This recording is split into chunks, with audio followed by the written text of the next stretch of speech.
In December 2008, a confession shattered a financial illusion.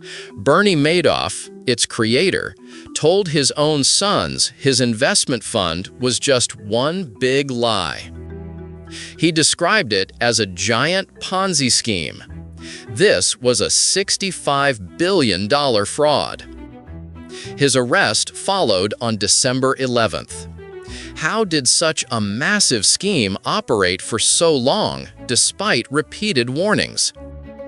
The Securities and Exchange Commission had conducted multiple investigations into his business practices. Yet, these investigations had not uncovered the massive fraud. This allowed billions to be siphoned. The genesis of deception. In 1960, Bernard Lawrence Madoff started his own firm. He was 22 years old, born in New York City. He launched Bernard L. Madoff Investment Securities with just $5,000. This initial capital came from his jobs as a lifeguard and installing sprinklers. His father-in-law, Saul Alpern, also provided a loan to help him begin. One of his very first investors was Carl J. Shapiro, who placed $100,000 with the young stockbroker. Madoff's early work established him as a financier and stockbroker.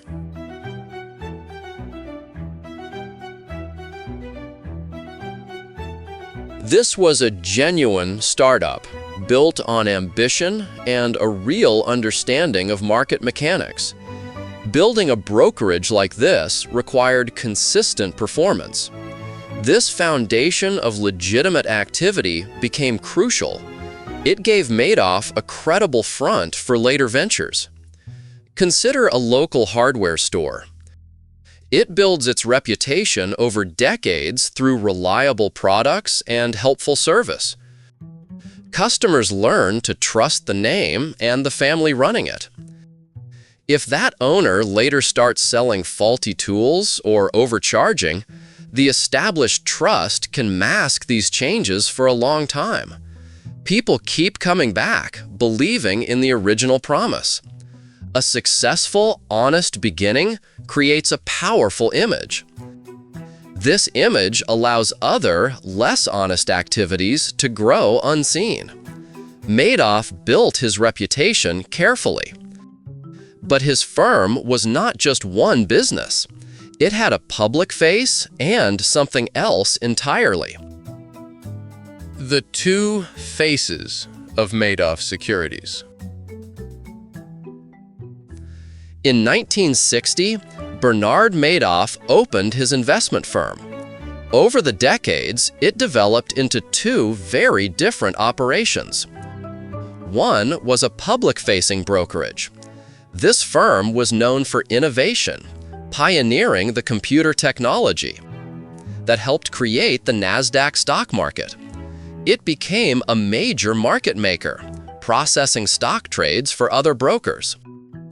By 2008, this legitimate part of Madoff's business was the sixth largest market maker for S&P 500 stocks. It was an established, respected Wall Street presence. But Madoff also ran a separate, private asset management division. This second business did not advertise. It deliberately sought an exclusive circle of investors, often introduced only by word of mouth from existing clients. Here's what happened. You wouldn't find this division listed in any public directory. Nor would its operations appear in financial news. Its entire existence was kept low profile. This deep secrecy was critical. An ex-trader later admitted in court to faking financial records. For Madoff's asset management side, this wasn't a recent development or a late-stage maneuver. This deliberate falsifying of documents began as early as the 1970s. This allowed Madoff to construct his fraudulent scheme. right under the nose of his outwardly respected firm, using the legitimate business as a shield. This stark contrast between Madoff's two faces, one open and innovative, the other closed and deceptive, helped the scheme operate for decades. Yet, even with this carefully built wall of secrecy, cracks began to show. The failed warnings. The Securities and Exchange Commission had conducted multiple investigations into Madoff's business practices, yet they did not uncover the massive fraud.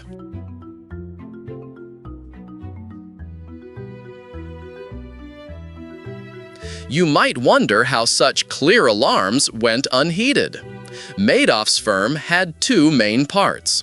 There was a stock brokerage, which had a public profile, but the Ponzi scheme was centered in the asset management business.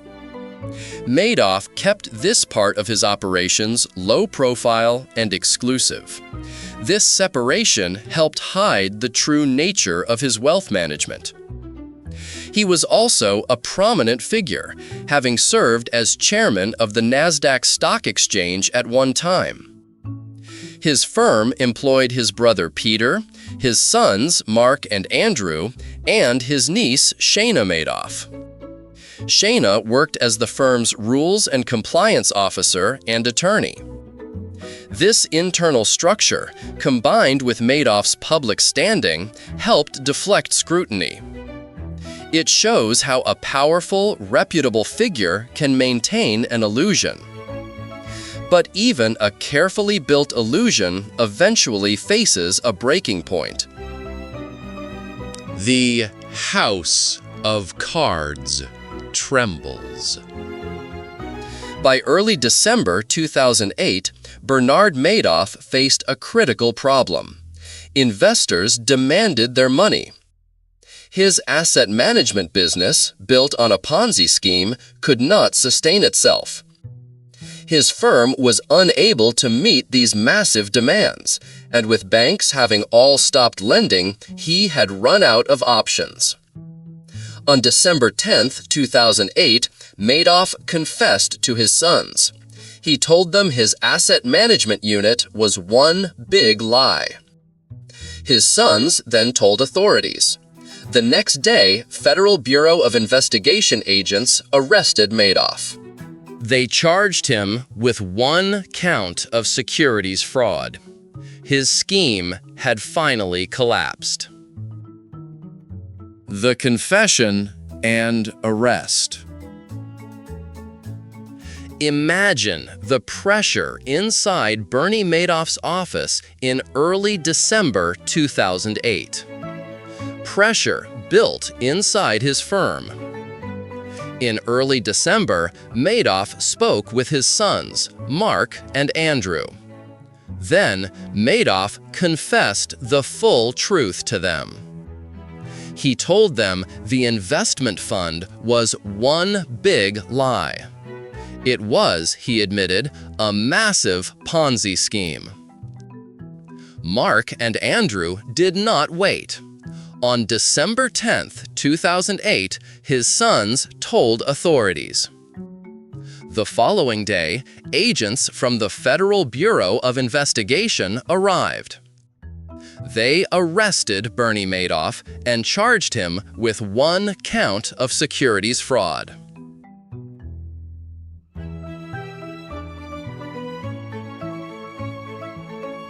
On March 12, 2009, Madoff pleaded guilty to 11 federal felonies.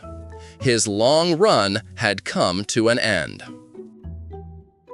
Justice and its toll.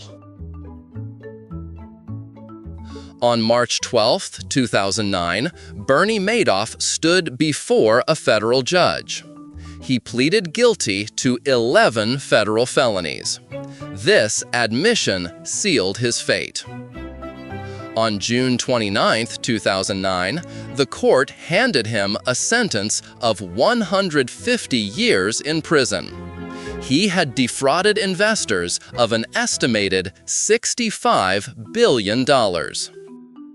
The actual direct losses to investors, according to the Securities Investor Protection Corporation, SIPC trustee, totaled $18 billion.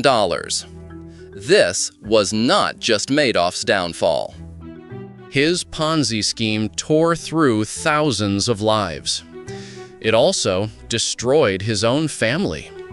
His son, Mark, died by suicide 2 years after the arrest. His brother Peter was sentenced to 10 years in prison. His son, Andrew, died from lymphoma in 2014. Financial crimes like this carry severe consequences. They ripple through entire communities. The search for what remained continued. The lingering shadows. Legal consequences for Bernard Madoff came quickly. His fraud reached beyond the courtroom. It touched his own family directly. 2 years after his father's arrest, Mark Madoff died by suicide in 2010. This was not the end of the Madoff family's public collapse. The scheme had already started a series of events. They would not recover. His brother, Peter Madoff, faced a public accounting. He had served as Chief Compliance Officer for Bernard L. Madoff Investment Securities Limited Liability Company, a position that, according to information from a web search, was instrumental in creating a false appearance of a functioning compliance program. In 2012, a court sentenced Peter to 10 years in prison. The court also ordered Peter to forfeit assets to the government. His other brother, Andrew Madoff, battled lymphoma. He died on September 3, 2014. The scheme's personal toll spread through the family. It touched every corner of their lives. Investors saw their savings vanish. The Madoff name itself became known for betrayal and financial ruin. Bernard Madoff himself died in 2021. He was 82 years old. His death occurred at a federal medical center in North Carolina. He was born on April 29, 1938, in New York City, according to Deepapedia. His life began in American finance. It ended in federal custody. For decades, he worked as a stockbroker and financier. He built a seemingly legitimate empire. His firm, Madoff.com, even bore his name on the door. The fraud was once a tightly guarded secret. It became a public stain on his entire family. His actions impacted everyone connected to him. The Madoff name was once a symbol of financial success. It became a permanent mark of betrayal. For the family, the financial ruin was complete. The damage to their name, the public shame, and the personal losses created lasting pain.